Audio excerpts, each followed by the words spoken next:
Day 59. Mrs. Phillips was always glad to see her nieces, and the two eldest, from their recent absence, were particularly welcome, and she was eagerly expressing her surprise at their sudden return home.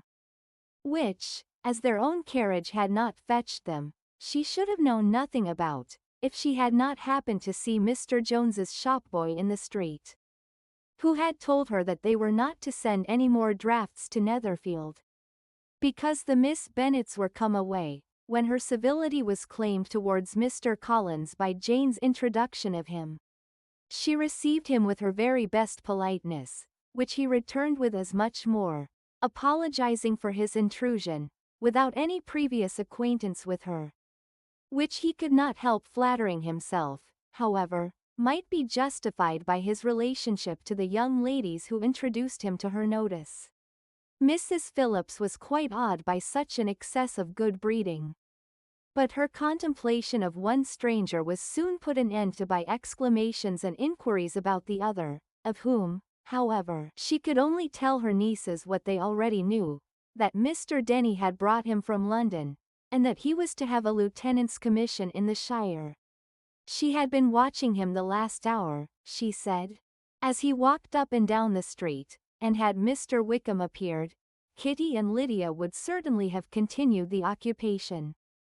But unluckily no one passed the windows now except a few of the officers, who, in comparison with the stranger, were become stupid, disagreeable fellows.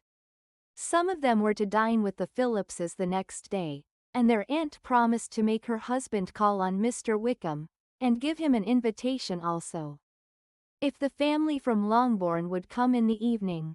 This was agreed to, and Mrs. Phillips protested that they would have a nice comfortable noisy game of lottery tickets, and a little bit of hot supper afterwards.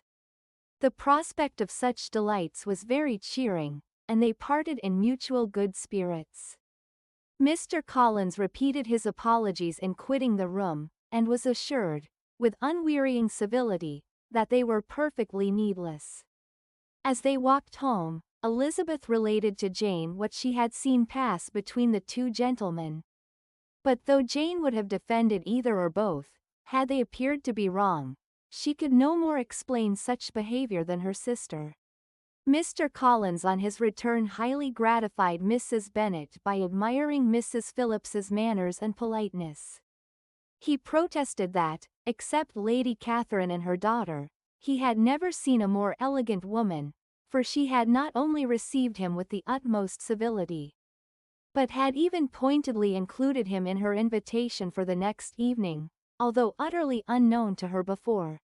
Something, he supposed, might be attributed to his connection with them, but yet he had never met with so much attention in the whole course of his life.